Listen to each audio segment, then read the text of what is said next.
Welcome to Nature Calls, Conversations from the Hudson Valley. Our team's goal is to present science-based information about gardening and all things nature in New York's Hudson Valley. Hosts Jean and Tim, along with team members Teresa, Linda, and Annie, are master gardener volunteers for New York's Columbia and Greene counties. So if you're interested in gardening or nature, or nuggets of information about what's happening outside your door, settle in. Enjoy the conversation. Whatever the season, we have something to say.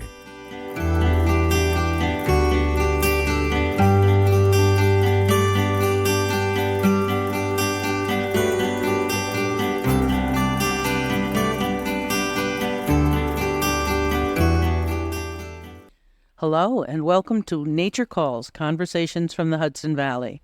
I'm Jean Thomas. And I'm Teresa Golden. Today's guest is Chris Bowser from the Hudson River Estuary program. Chris coordinates the education team at the NYSDEC Hudson River Estuary program and Hudson River National Estuarine Research Reserve. This team implements citizen science programs like the EEL Project and student initiatives like the Day in the Life of the Hudson and Harbor. Bowser's other experiences include serving as reforestation volunteer with the Peace Corps in West Africa, working as education director for the sloop Clearwater, and teaching environmental science at Marist and Bard colleges. So now we have all the official credentials according to Cornell. What did I miss, Chris? Let's put a shout out in there also for the New York State Water Resource Institute of Cornell University, one of your Cornell cousins that does fantastic research and outreach work throughout New York State. Welcome, Chris, and thanks so much for joining us. You've done so much, so many different things. Tell us how you got there. Boy, that's probably a long story and a short story, but first I'll give a shout out to my mom. Hopefully she's listening. She was really the one who I like to say inspired me to follow curiosity. And I think that's really, really important to instill that being curious is okay in young people. So that was a great lesson learned at an early age. And then when I was an undergraduate in college at Rutgers University in New Jersey, I was able to spend a lot of time on the shorelines of Raritan Bay and New York Harbor. And that's what really got me thinking about biology and ecology and all of these other things. In fact, when I got out of there, I thought I was going to be sort of a more academic biologist type. But instead, I went into the Peace Corps, and I spent a few years in Mauritania, West Africa, and that really opened my eyes to how much I loved working with communities in their ecologies and learning how to listen and learning how to be humble and learning how to engage science, but to engage communities first. And that, I think, was what really sent me down this education and outreach path. So going from reforestation in West Africa to your huge focus on water, the Hudson River, how'd that happen? Oh, boy. You know, other people have asked me that there's some interesting similarities between the desert and oceans and water. And what I love most about them is their infinity. I think that for me personally, some of my calmest and happiest moments in my life have been when I have felt infinitesimally small. Like I can remember standing on a sand dune surrounded by stars and hundreds of miles of rolling desert in a harsh environment and feeling so small and happy about it. And I can remember being on a boat in the middle of the ocean, surrounded by hundreds of miles of waves in every direction. And in both cases, the lesson was, you are small, you don't really matter. And that can be tremendously freeing. So it's good to have a reality check like that. It is. That's it's terrifying. Okay, you've done so many different projects, and I'm going to go for the easy question, the third grade question. Sure, go for it. What's your favorite? I knew you were going to ask that, and I refused to answer it directly, so I'll give you a roundabout answer. I like any project where students, and I'm using students in the loosest, broadest, non-age-related category here, where students or people can experience their ecology on their terms. So I love that our DEC estuary team has and runs a huge diversity of programs. Some of those programs are like the eel project that you mentioned, which is a great example of community science where people can get kind of hands and minds engaged in collecting data and research. And some people really lean into that. We also have programs, though, that are on the sort of like introductory field trip level. That can be field trips at our Norrie Point Environmental Center in Dutchess County, but they can also be things like the Day in the Life of the Hudson Harbor that you mentioned, which is really like a field trip times 100, where every October on one day, about 5,000 students and teachers all explore the river on one day. They do it with nets, they do it with water quality kits, they do it with their eyes and their hands and their minds. And for a lot of the students that engage in that, that's their first experience in their waterway. And it's like, ta-da! But on the other end of the gradient, we also have programs that are really trying to give students the tools to become scientists and river researchers. And our team has a great program called the Institute Discovering Environmental Scientists, or TIDES. And that program brings together every summer for 2 weeks, brings together about 20 students and high school students, college students, and teachers. And they do real, legitimate river research. They get into it. How do you design a study? How do you communicate a study? How do you make that relevant to people's lives? And so having this diversity of programs is what I'm really just like happy to be engaged in. I can't believe what a great team we have and what a great diversity of people and projects we're working with. That sounds like so much fun. It's a ton of fun. It's a wicked lot of fun. So as you know, the focus of this podcast is all things nature in the Hudson Valley. Sure. So it's obvious we would eventually get to you. How much of the river is actually covered by your work? And I assume somehow it's got something to do with the tidal effects on the river ecology? Yeah, you probably keep running into that word estuary in all of these long words and such. So the Hudson River Estuary. Estuary refers to an arm of the sea where you get fresh water from smaller streams and rivers mixing and mingling with salt water from the ocean. And there's estuaries all over the world. Our Hudson River Estuary is pretty special, though, because that arm of the sea is 150 miles long from the Atlantic Ocean by New York Harbor all the way up to the Federal Dam at Troy. That is actually considered a tidal estuary. And that's rare? Well, it's not common to have that extend so far inland in this long, straight line. That's not nearly as common as sort of like bigger, wider estuaries at the mouths of some rivers. So our estuary, I mean, you could go down to the Troy or Albany waterfront right now, and twice a day you have high tide, twice a day you have low tide, and the difference between high and low tide would be about 4 or 5 feet. So you have this incredible waterway. Our friends in the Stockbridge, Muncie, Mohican community, their name for the Hudson River is Mahikanita, which means the waters that are never still. So that's a beautiful sort of description of the fact that the waters are never still. There's a flood current and an ebb current. There's a high tide and a low tide. There's salt water at one end, fresh water at the other end. You have this dynamic system. So a lot of our work is focused on that dynamic system. However, that dynamic system exists because of all of the smaller streams and creeks and what we call tributaries would be the fancy word for a stream or a creek that leads into a bigger river, and the farms, the towns, the suburbs, the cities that border those streams and creeks, all throughout what we call the watershed. And the watershed, you can kind of think of the watershed as a fancy name for valley. So our focus is on the Hudson River Estuary and the communities in the Hudson Valley that borders that estuary. Some of those communities are huge, like New York City.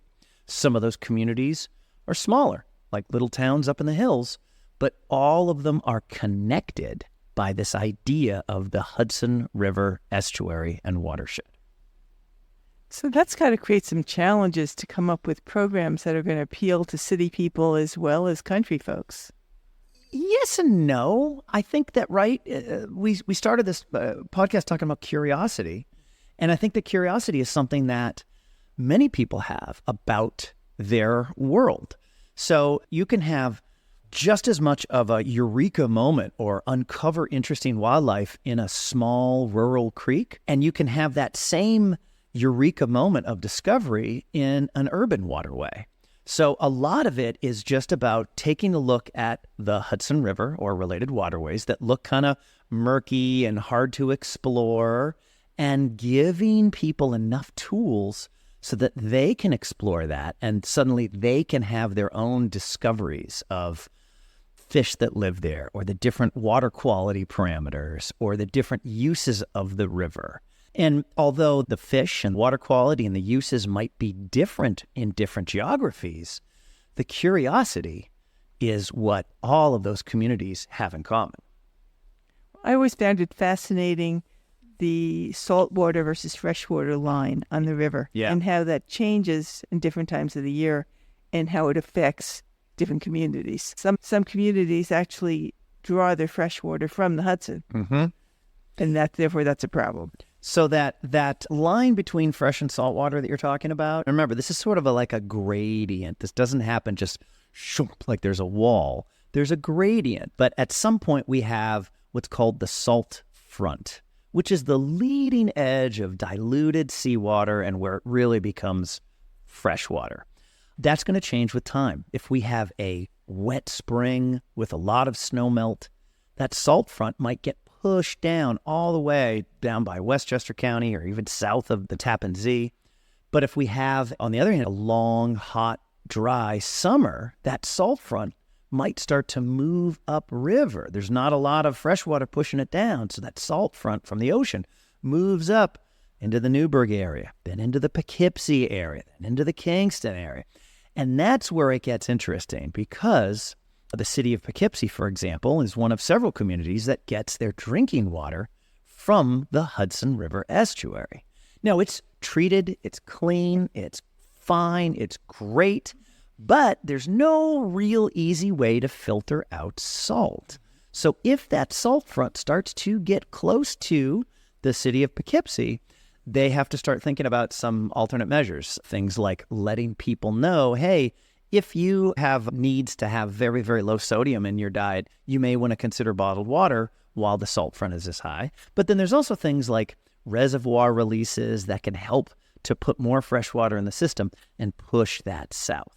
So although these drinking water communities have to pay attention to that, there are things, societal and mechanical things, that can be done in case of that happens. Well, there's a whole big thing going on with the Mississippi now because of that, right? Because of the big drought, and that there are cities whose drinking water is at risk. Like I haven't read much about that, but it sounds like it's basically the same kind of theory that we were just talking about. The potential, the danger is there. And I had a light bulb moment. I'm not really a practical kind of person, so I'm thinking, okay, the tides go up to Troy. Sure. So Gene sits here and says, oh, the tide's going up to Troy, so they must have salt water all the way up to Troy. And of course they don't. So this is like, and every physics teacher listening to this is like, oh, I know this one. Remember, it's not the water molecules that are traveling up the river. It's the energy. That wave is the energy that's being transferred from water molecule to water molecule to water molecule to water molecule. So that it's like if you had a long, skinny bathtub and you plopped into one end of it, you would make a wave that would splash at the far end of the bathtub. The water itself, or the little rubber ducky floating next to you, wouldn't travel to the end of the bathtub, but the energy would. And then it would splash up, high tide, and then it would lower again to low tide. I love rubber duckies. It doesn't like a rubber ducky, right? My husband was a fisherman, and he could tell me the tides, and the newspaper always has the tides. So other rivers don't have this? So it depends on the river. Okay. Now, you're going to have tides at most coastlines. Uh-huh. The closer you get to the equator, you generally have smaller tides. So if you went down to the Caribbean, you'd have really, really small differences between high and low tide. It could be less than a foot. As you get further north, like if you went up to Nova Scotia, you would get really high differences between high and low tides. So every coast is going to have tides. The rivers themselves, it depends on the river. If they are an estuary, like the Hudson is with this long arm of the sea, they're going to have tides. Again, what's unique about the Hudson is that we have this 1 mile reach from Manhattan to Troy. That's a long way for that energy to travel back and forth, twice a day, every day for thousands of years. That's pretty cool. So your work is a combination of the DEC and federal resources, and I think the Cornell's CALs. So how does that all work together? Yeah, it sounds confusing, right? Like, oh my gosh, who do you work for? The great thing is having these major partners, the state partner in terms of the New York State Department of Environmental Conservation, the federal end of things in terms of NOAA, and then also the academic and regional piece of this with the Cornell Water Resource Institute. The great news is that all three of these agencies kind of want the same thing when it comes to environmental education. They want programs that are engaging. They want programs that are science-based. They want programs that are striving to be equitable. They want programs that are striving to break down the barriers of inclusion. There's a wide recognition amongst those agencies that there's a lot of underrepresented audiences in the sciences and in environmental education. So part of our job is to break those barriers down and to make programs that are widely available for everyone so that anybody, wherever your background, wherever your geography, whatever your age, whatever your academic ability, there are ways that you can get involved in your local ecology. And in our case, that means the Hudson River Estuary.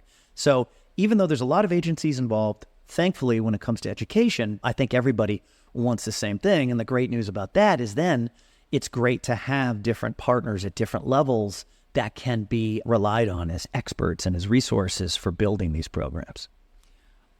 I see you've also spent time teaching at Marist and Bard colleges. How has the interest in environmental science changed over the years? Is it growing? Is it shrinking? Yeah. That's a great question. Yeah, I have taught now at Marist College for about, 15 years or something like that. And I would say that amongst the college students that I work with, there's always been some interest in environmental science, but I think that interest is growing. I think that over the last 2 decades, we as a society have really embraced some of the big picture items like climate change. Yep, climate change is real. Climate change is happening. We're seeing it. The need for more renewable energies, the need to think about our consumer footprint when it comes not just to material goods, but to energy consumption as well. These are not just sort of fringy tree hugger issues anymore. These are issues within our society.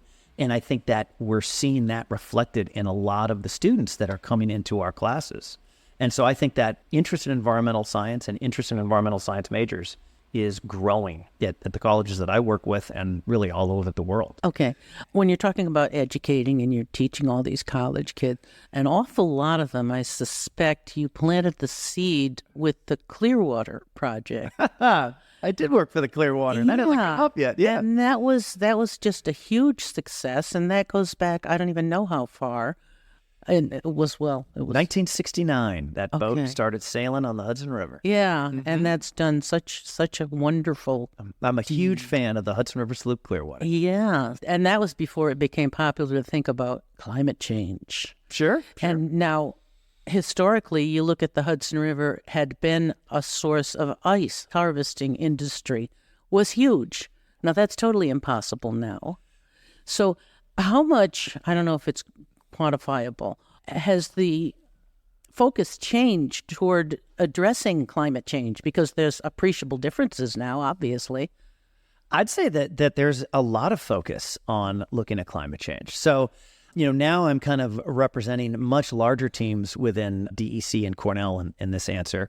And the fact that we have teams that are specifically looking at climate resilience. We have people and experts that are not just studying climate change, like, yep, let's measure this and measure that, but are actually working with different communities to envision a resilient future. And yes, things are going to change. Sea level rise, more heat, more irregular weather patterns. These are all things that we're going to have to adjust to. And some of those adjustments will be hard, but some of those adjustments will be opportunities to kind of think about redesigning better systems, better futures, more equitable waterfront communities, more resilient waterfront communities. So although there are challenges, the fact that the challenges are coming whether we like it or not means let's lean into it and try to use this as an opportunity to really envision our waterfront communities as these vibrant, changeable places. It isn't all doom and gloom. We are a resilient species. We are a cooperative species. We can do this. I know that now I'm sounding like a stump speech, but I mean, what else do you have? It's like the infinitesimalness of the ocean and the desert. It's like, shoot, what do I matter? Well, you don't matter much. So think about it in terms of the generations that are coming. Think about the collective that's coming. We need to make sure that our towns and our communities and our neighborhoods have the tools that they need. That's our role here on Life. Did he just answer Tim's question? I think we're going to ask it and see what his answer to that, and we'll figure out whether. Okay, go ahead. Also, you haven't. I mean, maybe we'll get to this. You haven't even asked me about what lives in the river. We haven't had any like cool, weird fish species. Shad. Okay, all right, great. So that's like the one bad news, but okay, sure, I'm in. All right. At your request, we want to know about the critters that live in the river. It's my favorite topic. Okay, go. Well, first of all, when we talk about curiosity, when we talk about like having students, and again, students in the broadest sense, people, let's say, discovering the river or exploring the river, one of the sort of gateways to think about the river are the things that live there. So there are some amazing creatures that live here in the Hudson River. I can't remember if I mentioned it earlier or not, but if you check out episode 60 of this podcast, you'll learn about one of my favorite species, the eel. And eels are this incredible animal that hatch way out in the ocean. We think maybe by Bermuda or Puerto Rico, maybe. But they come here in the thousands and millions every spring. And we've actually got some community science projects that take a look at that. Wow, eels are great. On the other end of the size spectrum, we have giant 8 and 10 foot Atlantic sturgeon that use the freshwater Hudson River as an annual spawning area. So they come here to the Hudson River, they lay their eggs, they produce this new generation of what will eventually become, hopefully, gentle giants living in the Hudson River. I mean, imagine an 8-foot sturgeon. Well, we don't have to imagine it because we have colleagues and programs that are actually looking at sturgeon. In some cases, that means catching them and tagging them and filming them. And in some cases, that means listening to them. So my colleagues and I, we're engaged in projects that we're actually trying to see what we can learn by listening to what's going on. Wait, sturgeons sing like whales? So I wouldn't say that they sing like whales, but there is some evidence that they may bellow like low-level tubas. Will that work? That's great. So there's all of these different species, and then of course these are sturgeon and the eels. They represent these diadromous fish, a fancy word that really means migratory between fresh and salt water.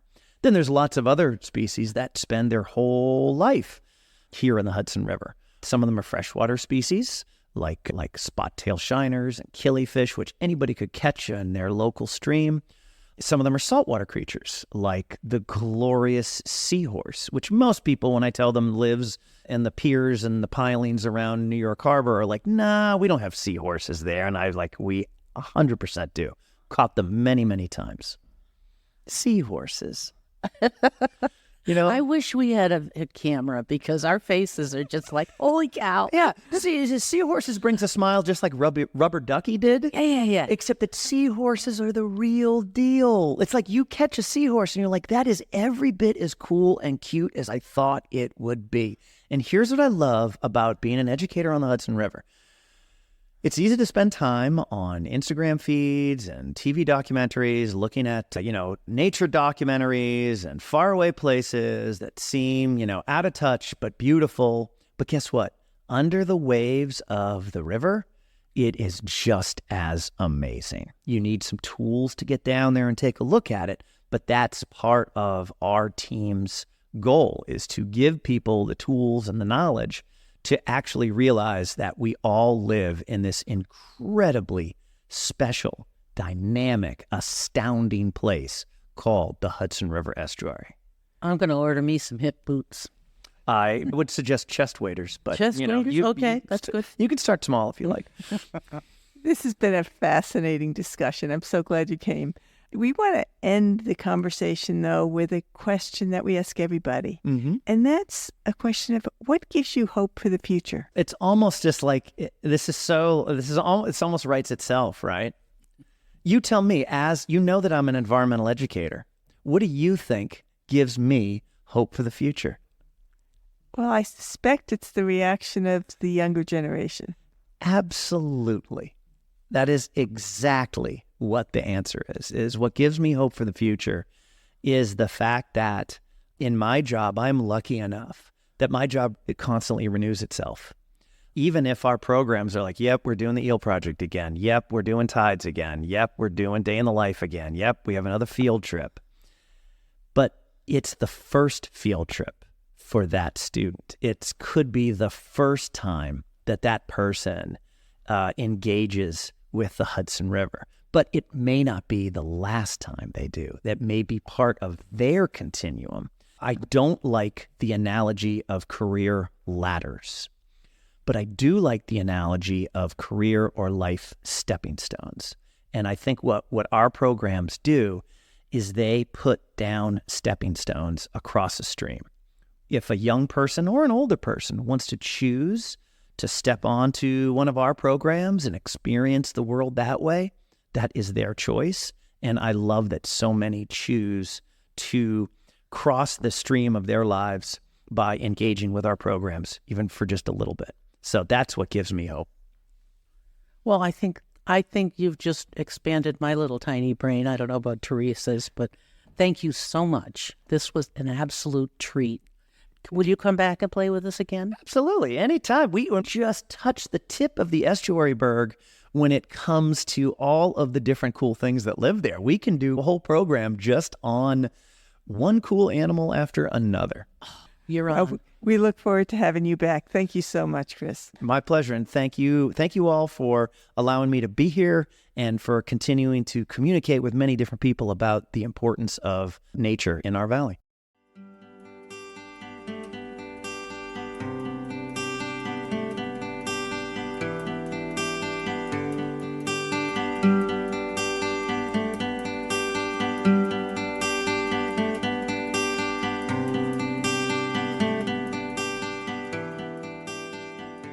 That concludes another episode of Nature Calls, Conversations from the Hudson Valley. We would like to thank Sandra Powers and Devin Connolly from Cornell Cooperative Extension of Columbia and Greene Counties for production support. And a special thank you to our listeners for joining us on this episode of Nature Calls, Conversations from the Hudson Valley. You can find links to any of the topics mentioned in this episode at our website at ccecolumbiagreen.org. Comments and suggestions for future topics may be directed to us at columbiagreenmgb@cornell.edu or on the CCE Master Gardener Volunteers of Columbia and Greene Counties Facebook page. For more information about Cornell Cooperative Extension of Columbia and Greene Counties, visit our website at ccecolumbiagreen.org or visit us in Hudson or in Acre. Cornell Cooperative Extension provides equal programming and employment opportunities